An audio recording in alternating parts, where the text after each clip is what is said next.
রাকিবুল ইসলাম। আসসালামু আলাইকুম ওয়া রাহমাতুল্লাহি ওয়া বারাকাতুহু।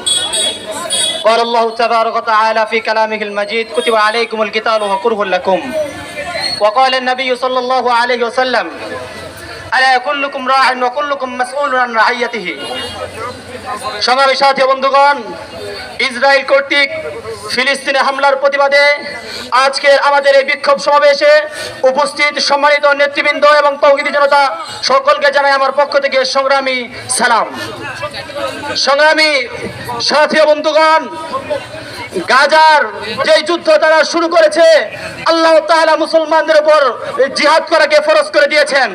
ইতিমধ্যে আন্তর্জাতিক উলামা ইউনিয়ন থেকে ফতোয়া জারি হয়েছে, সারা বিশ্বের সকল মুসলমানের উপর জিহাদ ফরজ হয়েছে। অতএব এই গাজা ইস্যু, এই গাজা যুদ্ধ শুধু এখন আর আরব ভূখণ্ডে সীমাবদ্ধ নেই। এখন বিশ্বের প্রতিটি দেশকে, প্রতিটি রাষ্ট্রপ্রধানকে সামরিক বাহিনী নিয়োগ করে এই যুদ্ধে অংশগ্রহণ করতে হবে। যদি বিশ্বের 17টি মুসলিম রাষ্ট্র আজও এই পদক্ষেপ গ্রহণ করতে পারে, যদি সম্মিলিত সৈন্যবাহিনী নিয়োগ করতে পারে, তাহলে জেরুজালেম ইসরায়েলের রাজধানী হবে না, জেরুজালেম ইসরায়েলের কবরস্থানে পরিণত হবে ইনশাআল্লাহ। সংগ্রামী সাথী বন্ধুগণ, আমরা যারা সাধারণ জনগণ আছি, আপনাকে আমাকে মৃত্যুর পরে এই বিষয়ে জিজ্ঞাসা করা হবে না কেন তুমি সামরিক বাহিনী নিয়োগ করলে না, কিন্তু আপনাকে আমাকে জিজ্ঞাসা করা হবে যে সমস্ত কোম্পানি ইসরায়েলকে সামর্থ্য দিত, আর্থিক সহযোগিতা করত, আমেরিকান যে সমস্ত কোম্পানি আর্থিক সহায়তা দিত, তোমরা কেন ওই পণ্যগুলো কিনেছো?